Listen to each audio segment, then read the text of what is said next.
Ce 6 février 2018, le public est venu en masse au tribunal de Chambéry. Car l'affaire que s'apprête à juger la cour d'assises n'est pas banale. Voici José Evangelista. Cet ancien conseiller municipal est accusé d'avoir tué l'amant de sa femme, Jean-Luc Thiébaut. Un crime qu'il a toujours contesté avec force. Il arrive devant la cour d'assises en niant catégoriquement les faits. Et en fait, je n'ai rien à voir avec cette histoire. José Evangelista est d'autant plus crédible dans ses dénégations que son épouse Fabienne le soutient envers et contre tout. Elle l'affirme, elle n'a jamais trompé son mari. Je crois mon mari innocent. Je l'affirme, j'ai dit que José était incapable de faire ça. On est tombés des nues. Elle nous dit « Ah ben non, je suis pas la maîtresse de monsieur Thiébaut Jean-Luc. Pas du tout, j'ai jamais été la maîtresse. Qu'est-ce que c'est ?» Moi, je suis sidérée.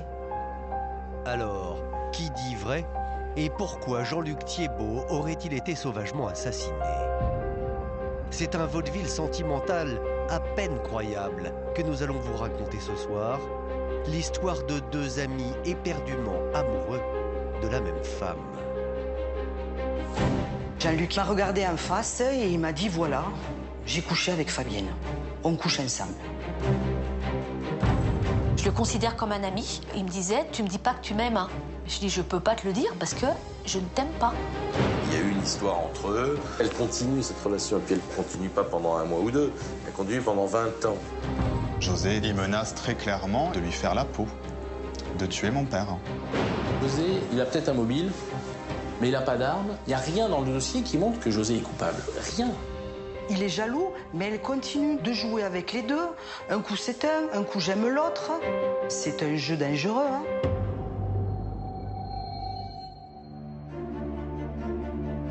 Tout commence le 8 juin 2014 à Béziers, dans le sud de la France. Depuis plus d'une semaine, Patricia tente de joindre son ex-mari et père de ses 3 enfants, Jean-Luc Thiébaut. Seulement l'homme ne décroche pas. Et cela l'inquiète. J'ai fait le numéro, je lui ai dit « Allô ?» J'ai eu le répondeur. Je lui ai dit « Écoute, c'est Patricia. » J'ai dit « Dis au moins si tout va bien. » Et j'ai raccroché et je n'ai pas eu de réponse, jamais. J'ai dit « Tiens, c'est bizarre. » On laisse des messages sur le répondeur parce qu'on ne peut pas accéder directement à Jean-Luc quand on l'appelle.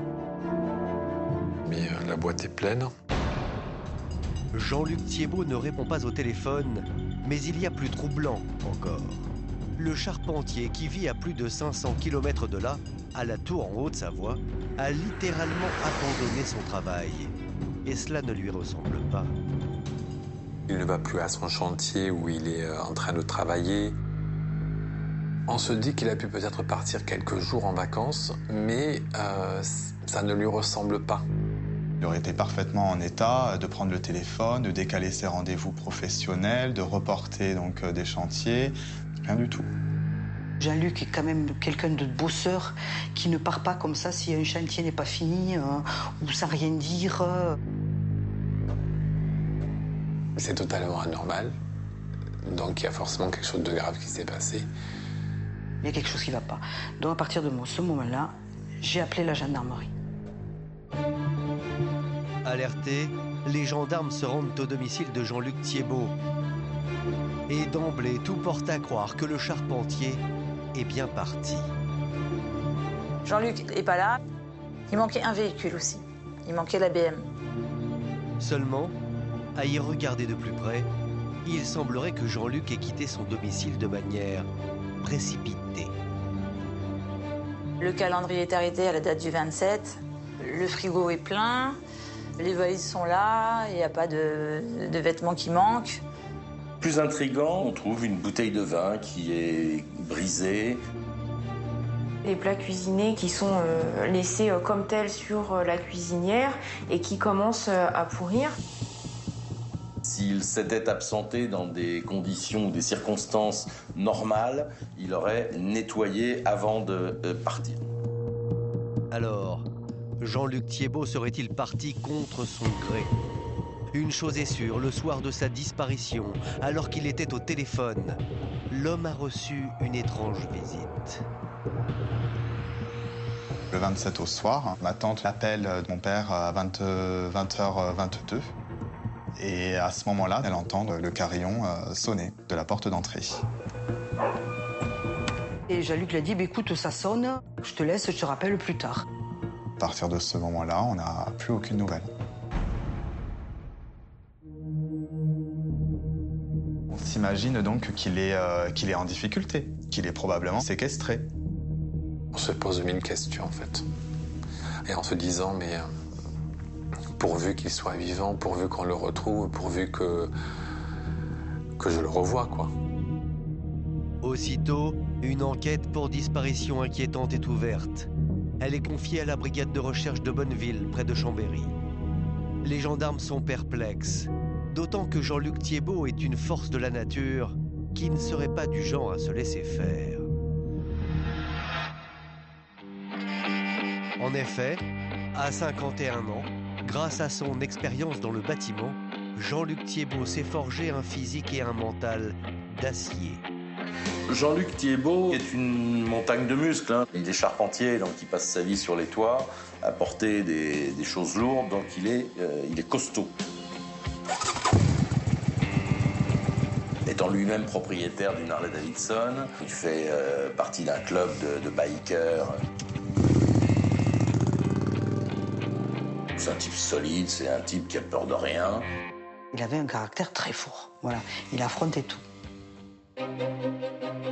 Mais derrière cette carrure qui en impose, tous les proches de Jean-Luc décrivent un être sensible et joyeux, une bonne patte, ayant le cœur sur la main. Mon père, c'est quelqu'un de très jovial, de très chaleureux, qui a toujours des petites anecdotes ou des blagues rigolotes donc, à raconter, qui se détend après sa dure journée de travail, en quelques notes au saxo.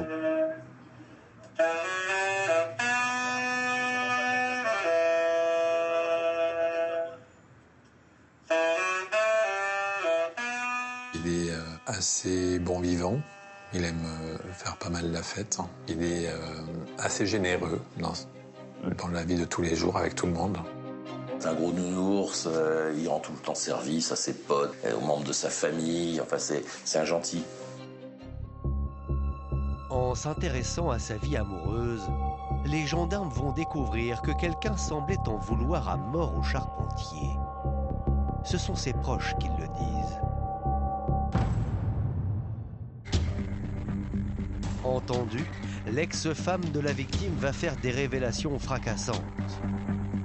Patricia en est persuadée. Il est arrivé quelque chose de grave à Jean-Luc. Et selon elle, c'est l'un de ses amis, un certain José Evangelista, qui l'aurait fait disparaître. Pour moi, c'est José. Je suis persuadée que c'est lui. Moi, j'en suis sûre. Devant les gendarmes, Patricia raconte une histoire étonnante. Celle d'une rencontre en 1994, 20 ans plus tôt, avec un jeune couple, Fabienne Briffard et José Evangelista. À l'époque, Patricia est mariée à Jean-Luc Thiébaut. Ils ont 3 enfants. On s'est lié d'amitié avec Fabienne et José. On faisait des repas, ça commençait par un apéro, bon, tiens, restez. Jean-Luc Thiébaut, c'est le charpentier, et José, c'est ce gars qui travaille dans les montres en Suisse et qui est entraîneur pour les jeunes dans le club de foot local. José est aussi un élu, il est très actif dans la vie de la commune.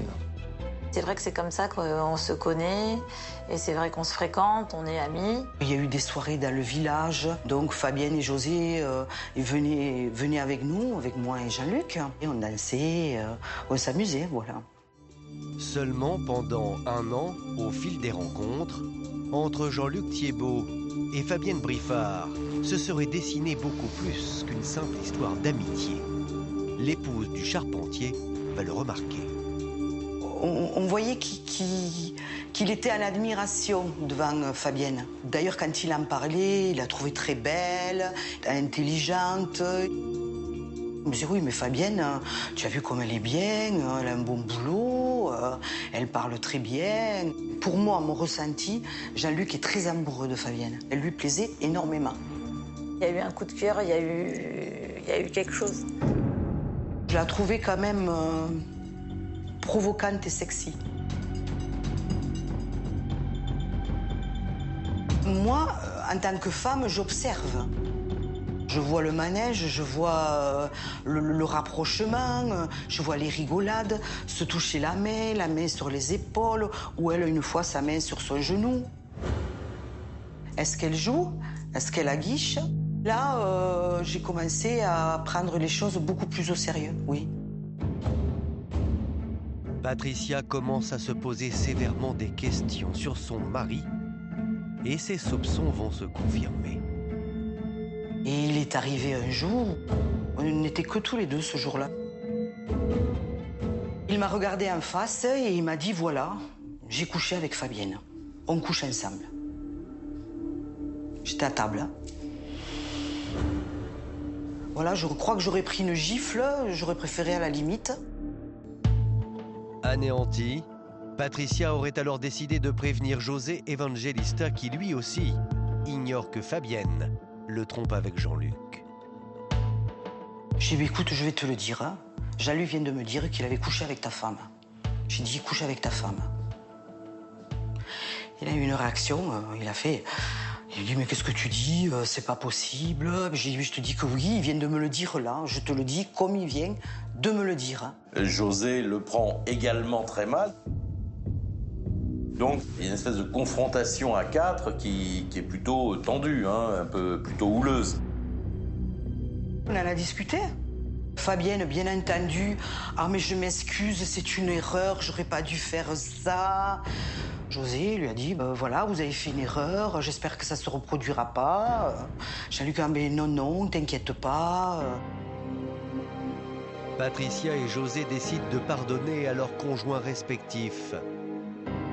Les deux couples vont même continuer à se revoir, comme si de rien n'était. Ils vont rester, pas longtemps, mais ils vont rester amis.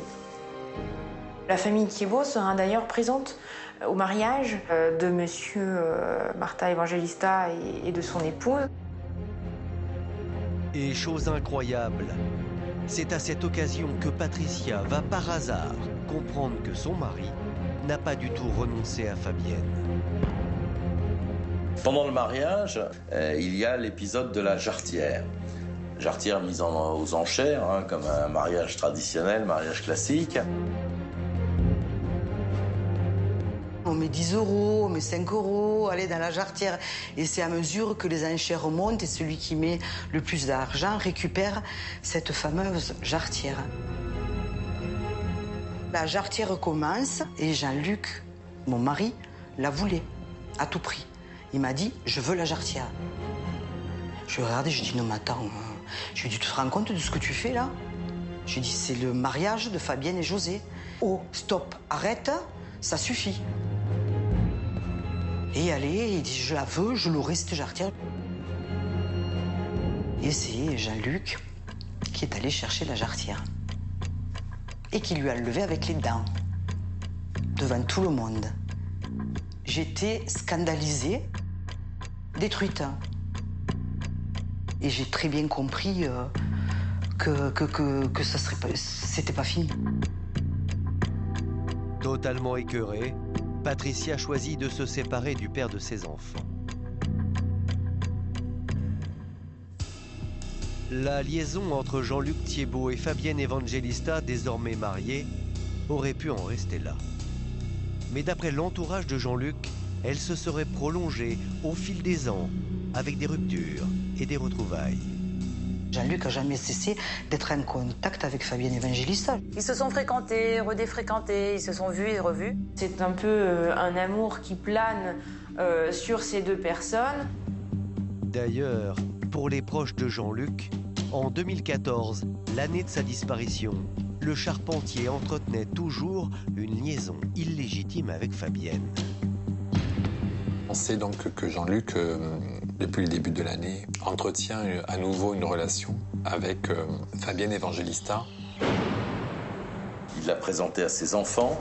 En fait, cette femme occupe une vraie place, a priori, dans la vie de Jean-Luc Thiébaut. Il ne va pas s'en cacher, il va l'exprimer haut et fort. Il envisage de faire venir Fabienne chez lui pour vivre ensemble. Les deux amants ne se cacheraient même plus. Et dans le village de la Tour, la rumeur enfle. Tout le monde ironise sur José Evangelista, le mari trompé. Dans un village petit, tout le monde se connaît, ça parle, ça arrive aux oreilles de José, donc il le sait. Forcément, il n'a pas envie d'être le cocu du village ou que tout le monde se moque de lui. Il a envoyé des messages à mon père. Ce sont des messages d'insultes, hein.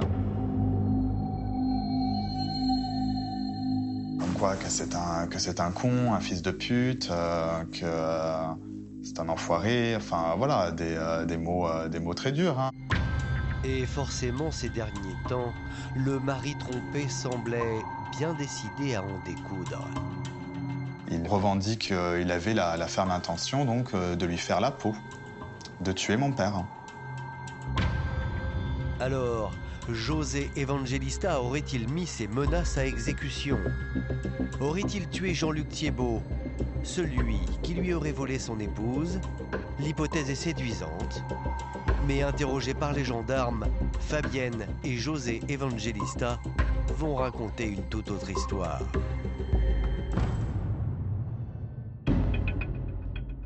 Le 10 juin 2014, à la gendarmerie de Saint-Jouard, les enquêteurs commencent par entendre Fabienne. Selon elle, elle a bien eu une aventure avec le charpentier. Un moment d'égarement, va-t-elle dire. Mais cela s'est passé il y a 20 ans. Pour nous, elle a accepté de raconter sa version des faits. J'ai effectivement une relation avec Jean-Luc une seule fois. Il vient à la maison, se passe ce qui se passe. Et là, effectivement, alors je dis pas que ça a été un viol, hein, c'est pas le cas. Mais il y a eu insistance de la part de Jean-Luc. J'ai une faiblesse que j'ai pas su. J'ai pas été probablement assez forte pour pouvoir repousser. Et tout de suite, un regret. Le mal était fait, mais sans sentiment. Donc c'était quelque chose de passager. Quelque chose de passager. Et ça a été clair et net. Je lui ai dit tout de suite, je lui ai dit c'est vraiment quelque chose qui ne se reproduira pas. Selon Fabienne, les choses en sont restées là. Mais 20 ans plus tard, début 2014, elle a bien renoué contact avec le charpentier. Cette fois-ci, en toute amitié, dit-elle. Oui, à partir de 2014, il m'envoie quelques SMS, je réponds. On s'est revus, mais j'ai été claire. J'ai été claire en disant, si on se revoit, ça reste dans le domaine de l'amical.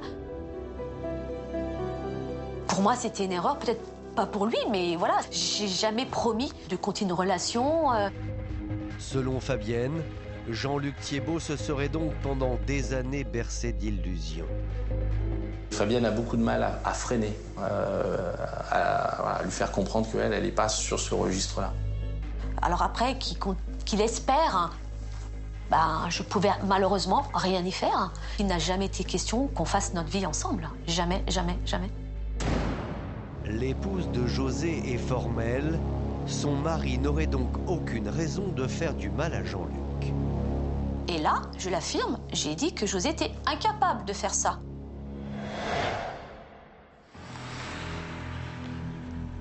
Interrogé à son tour, à l'instar de sa femme, José Evangelista nie toute implication dans la disparition du charpentier. L'homme raconte qu'il a bien eu connaissance de la liaison entre Jean-Luc et son épouse, mais il aurait passé l'éponge. Voici ce qu'il déclare. Ma femme m'avait dit qu'elle avait fait des trucs avec lui, mais que c'était une erreur. Je lui ai pardonné, estimant qu'on pouvait faire une erreur une fois. Il dit spontanément qu'il est au courant, que c'est une petite incartade. Fabienne lui avait dit que c'était fini. Il dit qu'il a vraiment confiance en Fabienne et que donc il n'avait aucune raison de tuer Jean-Luc. José Evangelista l'assure, les menaces de mort contre l'amant de sa femme ne seraient que des paroles en l'air. On s'est fâché avec Jean-Luc. Au mois de mai 2014, ma femme m'a avoué, parce que je lui ai posé la question, qu'elle avait revu Jean-Luc et qu'elle le revoyait depuis février 2014. J'ai gueulé, c'est normal. Je me suis mise en colère. J'ai menacé personne, ni lui, ni ma femme. José, voilà, il parle, mais c'était pas très sérieux. Il explique que finalement, la violence, en somme, ne résout rien, donc ça s'est arrêté là. Et puis il y a un détail qui va semer le doute chez les enquêteurs. Face au charpentier bien bâti, a priori José Evangelista n'aurait jamais pu faire le poids. Physiquement, les deux hommes, c'est David et Goliath. José, c'est un petit bonhomme d'1m60, 70 kilos, pas très musclé. Et en face de lui, Jean-Luc, c'est du roc. C'est une personne qui est costaud. On n'a pas peur, mais je veux dire, on évite un peu de contrarier. On le décrit aussi comme quelqu'un de bagarreur, quelqu'un qu'il vaut mieux pas embêter. C'est son opposé physiquement. José ne peut pas s'en prendre à Jean-Luc Thiébaut. Alors, la thèse d'un crime commis par le mari jaloux est-elle une fausse piste? Les gendarmes se posent des questions. D'autant que selon Fabienne, Jean-Luc n'aurait en réalité pas totalement disparu. En effet, Fabienne Evangelista va montrer aux enquêteurs les messages que le charpentier lui aurait envoyés depuis sa disparition, le 27 mai 2014. J'ai eu des SMS. Donc, non, je ne m'inquiète pas parce que pour moi, il n'y a pas lieu de s'inquiéter. Ces messages sont du 5 ou du 6 juin, à une période où Jean-Luc était censé avoir déjà disparu depuis le 27 mai. Ces messages signifient que Jean-Luc Thiébaut est vivant. À la lecture de ces SMS, les gendarmes se demandent si Jean-Luc ne serait pas tout simplement parti de son propre gré. On peut imaginer qu'on fait fausse route quand on recherche Jean-Luc. Il a peut-être tout simplement mis les voiles. Un amant, Jean-Luc, qui aurait pris le large. Et un mari, José, au-dessus de tout soupçon, bien incapable de commettre un tel crime. Les gendarmes sont dubitatifs, mais un détail pose question. Car dans les SMS que Jean-Luc envoie, il y a quelque chose qui cloche.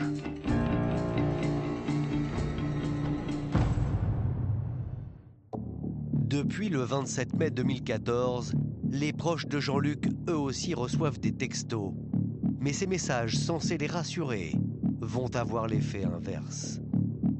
Habituellement, Jean-Luc, il était plutôt à appeler. Et en fait, à partir du 27, sa communication va être que par texto, ce qui déjà ne lui ressemble pas. Pourquoi il fait ça? Pourquoi Jean-Luc ne répond pas aux appels téléphoniques? Et pourquoi il répond par texto? Ce n'est pas normal. En plus, la façon d'écrire dans les textos ne ressemble pas à celle de Jean-Luc. Jean-Luc a un problème avec l'orthographe, il fait des fautes d'orthographe. Or, les SMS qui sont envoyés du téléphone de Jean-Luc, il n'y a pas de faute d'orthographe. Pour ses proches, Jean-Luc ne serait peut-être pas l'auteur des messages. Et Vincent, son fils cadet, va d'ailleurs en apporter la preuve indiscutable. Il avait un code avec son papa. Et quand il écrivait chocolat, son père écrivait vanille. Ils avaient ce petit code qui les amusait d'ailleurs. Ça les amusait beaucoup. Vanille, chocolat, des fois au téléphone, ils le disaient même. Pourtant, ils reconnaissaient leur voix, ils disaient « Oh, vanille !» Son père répondait « Chocolat !» Et il envoie un petit texto, il lui marque, je crois, « Coucou, ça va ?» Et à la fin, il lui met « Vanille !» Et on attend la réponse. La réponse, c'est « Oui, ça va !» C'est tout. Il regarde son portable et il me dit « C'est pas papa qui me parle. » Alors là, ça m'a fait un froid. J'ai dit, mince. J'ai dit, là, vraiment, il y a quelque chose qui ne va pas. Là, pour le coup, c'est pas normal. On se dit, quelqu'un utilise le téléphone de Jean-Luc. C'est clairement pas lui, en fait, avec qui nous échangeons. La famille de Jean-Luc commence à songer au pire des scénarios. On essaye de nous faire croire à ce moment-là que mon père est toujours en vie. Alors là, on se dit, il s'est vraiment passé quelque chose de grave et on ne reverra pas Jean-Luc. Et malheureusement, la suite de l'enquête va leur donner raison. En effet, le 28 mai 2014, le lendemain de la disparition de Jean-Luc, les gendarmes ont fait une bien étrange découverte sur le parking d'une usine, à seulement 2 km du domicile du charpentier. Les gendarmes avaient été appelés par le gérant de l'usine, qui était intrigué par la présence d'une grosse trace de sang, une grosse mare de sang. Une flaque énorme d'un diamètre de plus de 3 mètres. Ils vont découvrir, en fouillant méticuleusement les lieux, 2 projectiles d'armes à feu, 2 balles. On retrouve également des morceaux de chair. Les gendarmes découvrent une scène de crime. On a quelqu'un qui a été tué sur ce parking. Une scène de crime dans la même commune que Jean-Luc.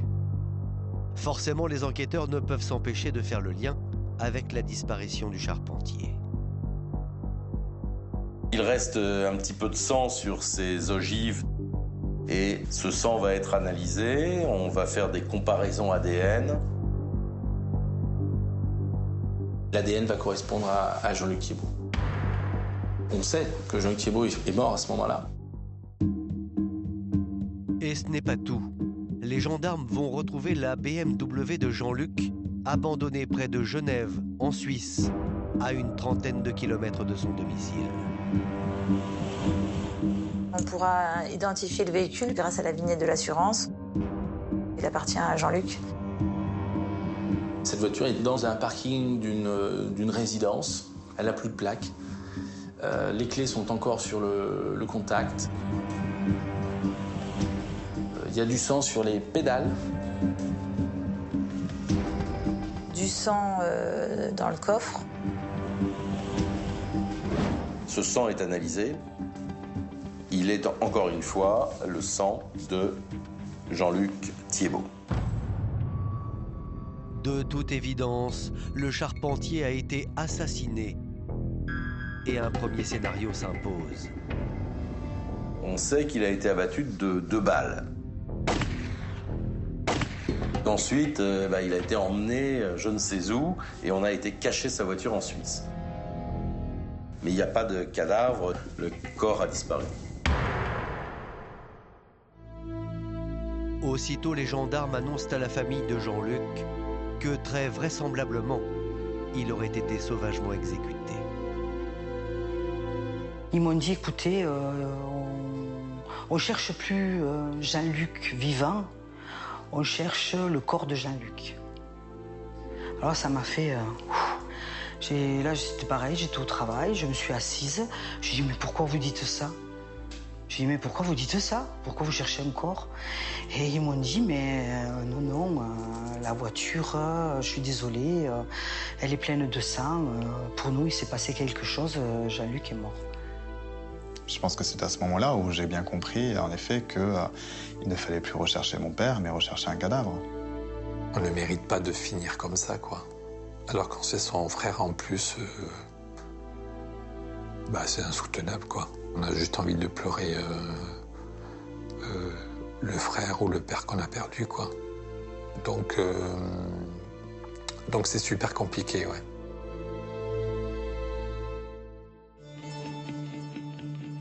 Alors, qui a tué Jean-Luc Thiébaut? Et pourquoi? C'est un autre petit détail qui va relancer l'affaire.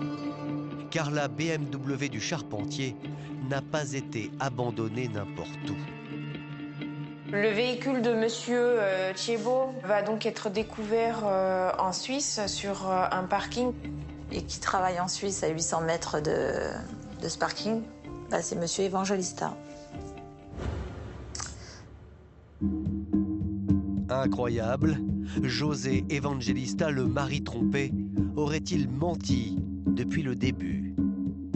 Une chose est sûre, la coïncidence est troublante et l'homme redevient le suspect numéro 1 des enquêteurs. D'autant qu'en réalité, la relation entre son épouse et Jean-Luc serait beaucoup plus ambiguë que Fabienne a bien voulu le lui dire. Il y a des voisins, des témoins qui ont vu Fabienne venir de façon très discrète au domicile de Jean-Luc, notamment entre midi et 2.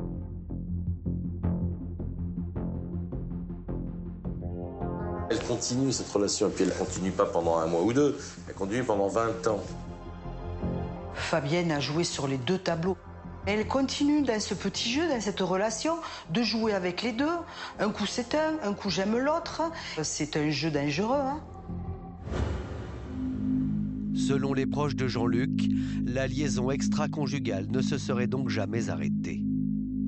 L'étau se resserre autour de Fabienne et José Evangelista. L'épouse va devoir s'expliquer.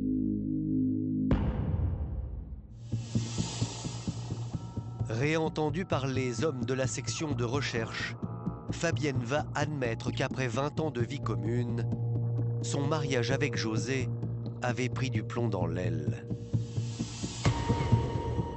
Effectivement, il y a eu une période dans notre couple avec José qui était un petit peu difficile, 20 ans de mariage, etc.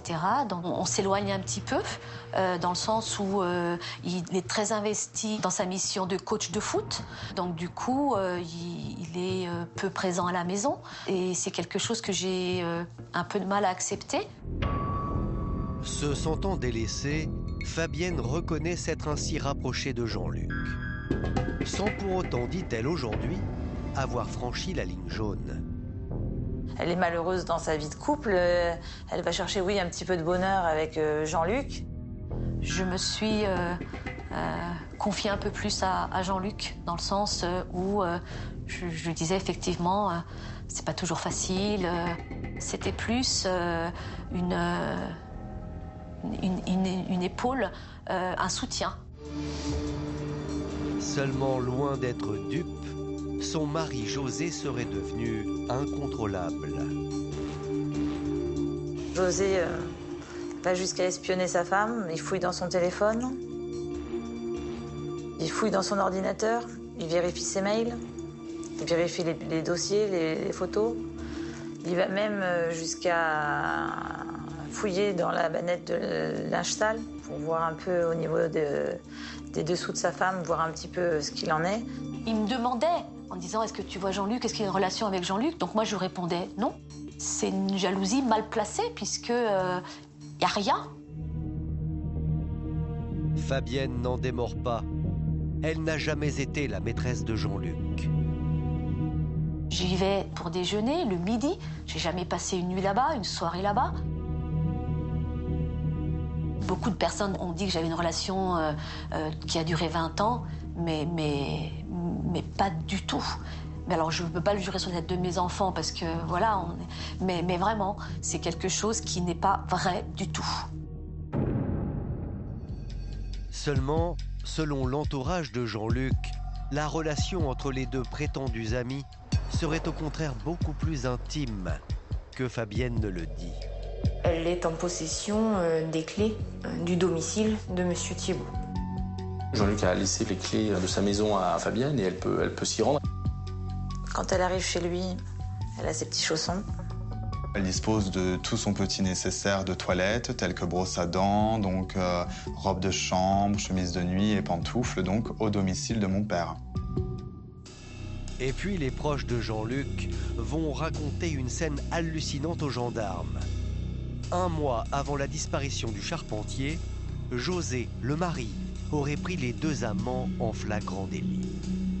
Le week-end du 1er mai, il y a de l'eau dans le gaz entre Fabienne et José. Donc Fabienne décide de partir passer son week-end dans le sud pour souffler un peu, pour respirer. Elle va dans le sud et Jean-Luc la rejoint. Le problème, c'est qu'en réalité, José veut faire une surprise.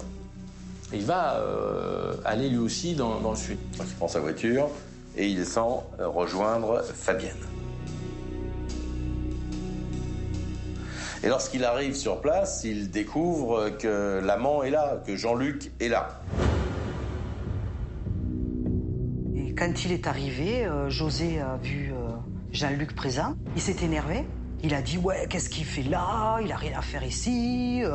Tu m'as pas dit qu'il était là. » Le mari bafoué est sous le choc, mais pour lui, le pire est à venir.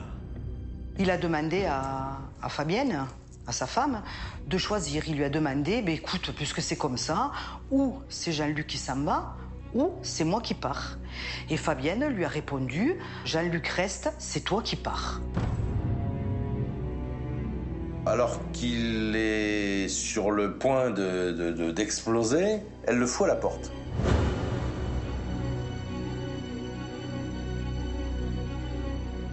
Imaginez ce qui a pu se passer dans la tête de José. Il a mis 500 km pour venir voir sa femme.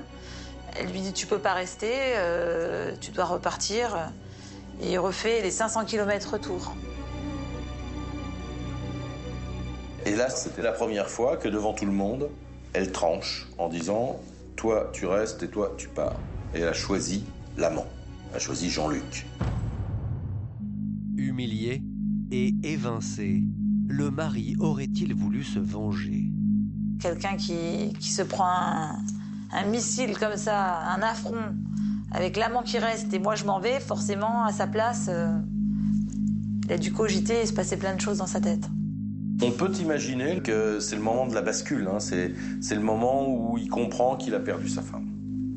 Et peut-être que c'est le moment où il décide de donner la mort à Jean-Luc. Confrontée à ce fameux week-end du 1er mai, la mère de famille affirme aux gendarmes qu'elle aurait été victime d'un malheureux quiproquo. Voici comment Fabienne raconte ce qui s'est passé ce jour-là. Je descends avec mes enfants, Jean-Luc descend de son côté. Il devait descendre dans le Midi pour récupérer son fils. Alors il me dit « Ah ben je vous rejoins, pourquoi pas ?» Et là, effectivement, José arrive. Face aux soupçons de son mari jaloux, Fabienne admet qu'elle aurait mal réagi. José m'a demandé de choisir entre lui et Jean-Luc. Et c'est vrai que j'ai répondu Jean-Luc. Je me dis, mais pourquoi il vient? C'est encore de la surveillance, c'est encore plus. Et où est-ce qu'il va s'arrêter? Je me dis, pourquoi j'ai fait ce choix-là? Est-ce que c'était pour encore plus accentuer la jalousie de José? Je ne sais pas. C'est quelque chose qui m'échappe. Et je ne sais pas pourquoi, à ce moment précis, j'ai eu cette réaction. Je ne sais pas. Je pense que j'étais en colère contre José. Mais pourquoi avoir... Je n'ai pas d'explication. Est-ce que la colère peut pousser à ça?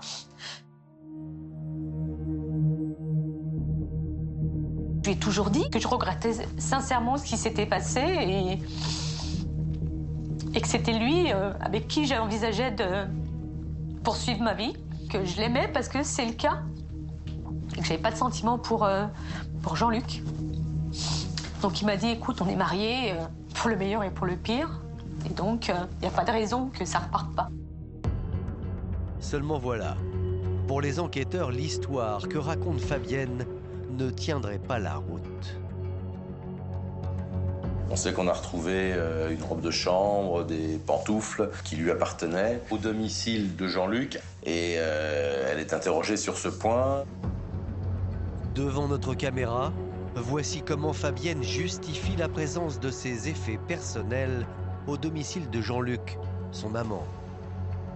Alors, c'était pas mes effets personnels. Je veux dire, c'est pas moi qui avais amené les chaussons. C'est-à-dire que j'ai l'habitude de quitter ma paire de chaussures quand j'y allais. Et donc, comme c'était du carrelage, Jean-Luc avait acheté une paire de chaussons. Il y avait effectivement aussi une brosse à dents. Parce que j'y déjeunais et que je me brossais les dents après avoir déjeuné. On n'a pas touché chez un ami des chaussons, une robe de chambre et une brosse à dents. Donc forcément, on s'interroge. Elle vient tous les midis, entre midi et 2. Qu'est-ce qu'elle vient faire, cette femme mariée, au domicile de cet homme qui est mort d'amour pour elle? Qu'est-ce qu'elle vient faire tous les midis chez lui? Vous pouvez m'expliquer ça? De leur côté, les proches de Jean-Luc en sont persuadés. Fabienne minimiserait sa relation extra-conjugale et même, elle tenterait de couvrir son mari. Mais elle prend les gens pourquoi? Pour des imbéciles? Franchement, elle prend les gens pourquoi? Elle s'est rendue compte qu'il était fort possible que ce soit son mari qui l'ait tué. Donc elle se sent coupable. Elle se sent coupable. Donc maintenant, qu'est-ce qu'elle fait? Ah ben non, je suis pas la maîtresse de monsieur Thiébaut Jean-Luc. Pas du tout, j'ai jamais été la maîtresse. Pour les gendarmes, José Evangelista aurait bien un sérieux mobile. Et la suite des investigations va les conforter dans cette idée. En comparant la téléphonie de Jean-Luc Thiébaut depuis le jour de sa disparition à celle de José Evangelista, le résultat est plus que saisissant. Dès le lendemain matin, monsieur Martin Evangelista quitte le territoire français pour se rendre en Suisse sur son lieu de travail. Et dans le même espace-temps, le téléphone de monsieur Thiébaut va également borner en France puis en Suisse. On a des téléphones qui bornent au même endroit, aux mêmes heures, pendant plus de 10 jours. Et surtout, en perquisitionnant la voiture de José Evangelista, les gendarmes vont trouver une preuve accablante de sa culpabilité. Il y a dans son sac, c'est pas le sac de quelqu'un d'autre, c'est le sien, sur le siège passager, le téléphone de Jean-Luc Thiébaut. Donc là, on découvre en fait que les fameux SMS ont été envoyés par José Evangelista. José a voyagé avec le téléphone de Jean-Luc, il s'en est servi pour envoyer des SMS à la famille, à Fabienne. À partir de là, j'ai envie de vous dire que la messe est dite. C'est terminé pour José Evangelista. Mis en examen pour assassinat, l'élu municipal est placé en détention provisoire. Les enquêteurs ont leur coupable. Reste une énigme. Où est le corps de Jean-Luc? Et c'est à la faveur d'un incroyable concours de circonstances que son corps va être découvert. Le 30 juin 2014, un mois après la disparition du charpentier, les gendarmes espèrent trouver des réponses auprès de Fabienne. Et forcément, ils se rendent au domicile du couple Evangelista. Ils viennent apporter une convocation à Fabienne. Un des gendarmes reste à l'extérieur avec son chien. Il fait faire ses besoins. C'est un chien dressé pour retrouver les cadavres. Et l'animal est soudainement attiré par une odeur. Et là, le chien, il trace. Il s'engouffre dans un petit sous-bois. Et là, le chien marque l'arrêt à un endroit très précis dans la forêt. À 300 mètres du domicile du couple Evangelista. On voit un morceau de tissu au sol. Ce chien est en train de marquer un cadavre. Des fouilles sont organisées. Et là, enfoui à 70 cm de profondeur, l'énigme prend fin. C'est le corps et restes de Jean-Luc Thiébaut.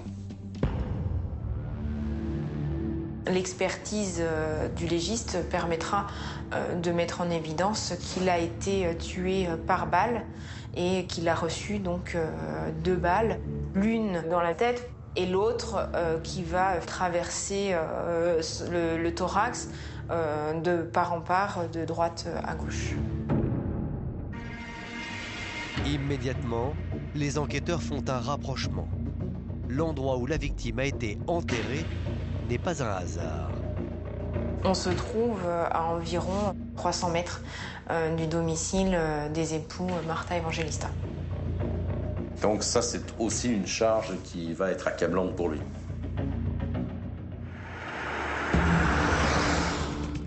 Les proches doivent se rendre à l'évidence. Non seulement José Evangelista aurait tué Jean-Luc Thiébaut, mais en plus, il aurait tenté de les manipuler. Il nous a baladés pendant plus d'une dizaine de jours, hein. Nous faire croire que mon père était vivant. Donc c'est extrêmement tordu. Oh, c'est ignoble. Alors, voici comment, selon les gendarmes, le mari bafoué aurait éliminé son rival de toujours.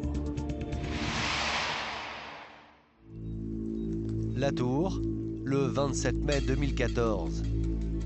Souvenez-vous, ce soir-là, Jean-Luc Thiébaut passe une soirée tranquille chez lui, et alors qu'il est au téléphone avec une proche, l'homme va être interrompu.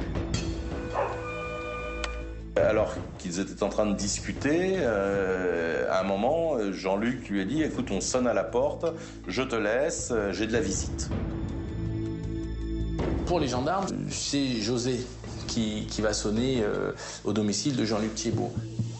Par un stratagème que l'enquête n'a pas déterminé, José Evangelista aurait alors réussi à attirer Jean-Luc près d'une usine, à l'écart du village. Il a donné rendez-vous donc à Jean-Luc sur le parking. La zone d'ombre, c'est qu'est-ce qu'il lui invente ou qu'est-ce qu'il lui raconte pour le faire sortir de chez lui précipitamment à 20h30. Je pense que la seule chose qui puisse faire bouger Jean-Luc, c'est qu'on lui parle de Fabienne. Et ce qui lui dit que Fabienne a eu un accident. En tout cas, il a inventé quelque chose qui a fonctionné. Aussitôt, José Evangelista part en direction du parking de l'usine. Là encore, le lieu du rendez-vous qu'il a choisi ne serait pas anodin. Jean-Luc rencontre Fabienne pour la première fois sur ce parking. Donc c'est un lieu symbolique. C'est un lieu que les deux connaissent. En plus, là-bas, il sait pertinemment qu'il n'y aura personne.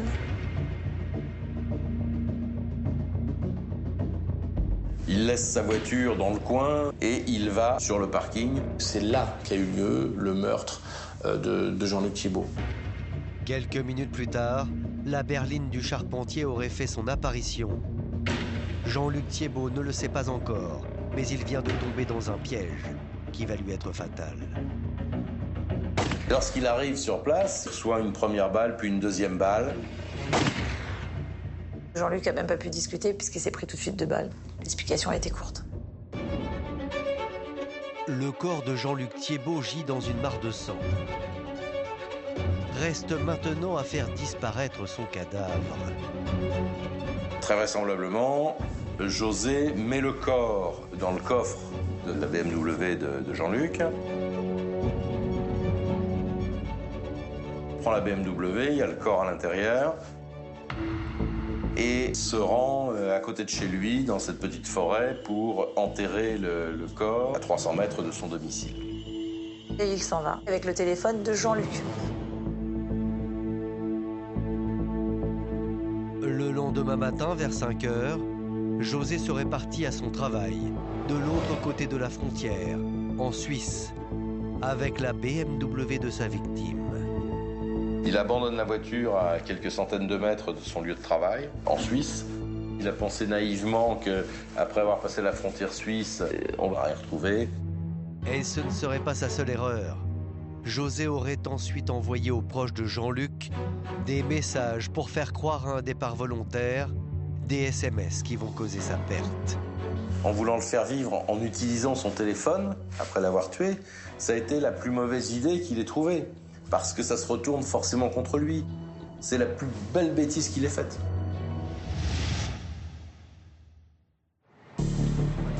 Tribunal de Chambéry, le 6 février 2018, s'ouvre le second procès de José Evangelista.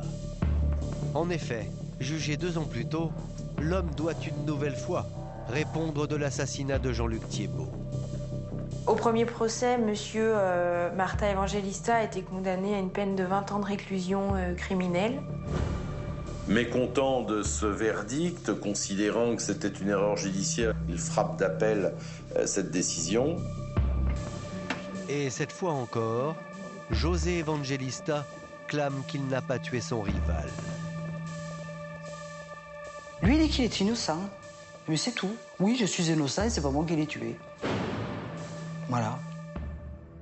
Et pour sa défense, l'accusé dispose d'un atout dans sa manche. Car l'enquête aurait fait apparaître une zone d'ombre, l'arme du crime. Il a peut-être un mobile, Mais il n'a pas d'arme. Comment José a trouvé une arme? Personne, aucun témoin ne dit il a cherché à acheter une arme ou il m'a posé des questions sur des armes. On l'a jamais trouvé. Des recherches internet, par exemple, sur des armes ou essayant de s'en procurer. Il n'y a rien de tout cela. On est sur un scénario infaisable. À entendre le camp Evangelista, José aurait été la cible d'un véritable acharnement de la part des gendarmes, persuadés depuis le départ qu'il est le meurtrier. Ils avaient un coupable, comme on dit, le fameux coupable idéal, et ça n'a pas été plus loin. Il y a peut-être d'autres personnes qui en veulent à Jean-Luc. Seulement, quand on ne cherche pas, automatiquement, on n'a qu'une seule personne, c'est José. Il est victime, c'est pas lui. On a monté cette affaire contre lui, on n'a pas bien fait l'enquête, on n'a pas fait tous les actes qu'il voulait. Il est dans la théorie du complot, c'est-à-dire qu'il dit que la voiture, évidemment, c'est quelqu'un de mal intentionné qui a été la mettre à dessein à côté de son travail, et le corps a été enterré à côté de sa maison pour le confondre définitivement. José Evangelista n'a pas dit son dernier mot. Contre toute attente, il explique connaître l'identité du meurtrier. Devant la cour médusée, il va alors pointer du doigt les proches de Jean-Luc Thiébaut. Il répond « Ah ben ça doit être sa belle famille ou son ex-femme. Ils ont pu prendre quelqu'un, payer quelqu'un et puis faire tuer Jean-Luc pour avoir son héritage. » Pardon? Mes bras ils sont tombés. J'ai dit « Non mais qu'est-ce que c'est? Ils ont pas honte, hein? C'est impressionnant, hein? Ils ont pas honte, hein? Et moi quand j'ai entendu ça, j'ai dit, mais c'est pas possible. Mais ils nous auront tout fait. À ce moment-là, c'est vrai qu'on a envie de sauter de son siège et puis de traverser la salle, de fendre la salle pour lui régler à son compte, hein, bien entendu. Il fait que mentir, hein. C'est mensonge sur mensonge. On vient nous salir, nous accuser. Et là, on se dit, mais dans quel monde on est, quoi? Enfin, il a peur de rien. C'était le pompon du pompon. Pour les jurés, salir la famille de la victime est grotesque. Tout comme les mensonges de Fabienne, l'épouse de José, qui persiste à nier toute relation avec la victime. On m'a traitée de menteuse, mais je confirme encore que je n'ai jamais eu de relation après le mariage avec Jean-Luc. J'aurais adoré entendre qu'elle l'aimait, parce qu'au moins Jean-Luc ne serait pas mort pour rien. Elle l'a enterré pour une seconde fois et elle a bien piétiné pour être sûre qu'il ne ressorte pas. Fabienne a beau défendre son mari, il existe bel et bien une preuve accablante contre José. On sait que c'est José qui avait le téléphone de Jean-Luc, donc il est où le complot, là? Le soir du 9 février 2018, après une semaine d'audience éprouvante, le verdict tombe, implacable. En refusant de s'expliquer, José Evangelista s'est condamné lui-même une deuxième fois. Cette deuxième cour d'assises, cette cour d'assises d'appel, a sanctionné cette attitude en augmentant la peine de 3 ans, puisqu'il a été condamné en appel à 23 ans, alors qu'il avait pris 20 ans en première instance. Alors certes, on est content parce qu'il a été condamné. Il a pris quand même 3 ans de plus, 23 ans. Ce qui n'est pas cher payé non plus. 23 ans pour une vie, c'est un vrai gâchis. Un gâchis énorme. Malgré cette nouvelle condamnation, Fabienne Evangelista continue d'apporter un soutien indéfectible à son mari. Forcément, ça allait pas être facile pour Fabienne. Elle essaie de le protéger tant bien que mal, parce qu'elle a vraiment, je pense, mauvaise conscience de se dire que c'est peut-être à cause d'elle qu'on est là aujourd'hui, tous ensemble. J'ai 2 enfants, j'ai un travail. Il y a la famille de José qui compte sur moi. Et on va continuer le combat ensemble. Nos sentiments, l'un envers l'autre, n'ont jamais été effacés. C'est mon premier amour. Et quoi qu'il en soit, ça le restera. José Evangelista a déposé un ultime recours auprès de la Cour de cassation. À l'heure actuelle, il reste toujours présumé innocent des faits qui lui sont reprochés.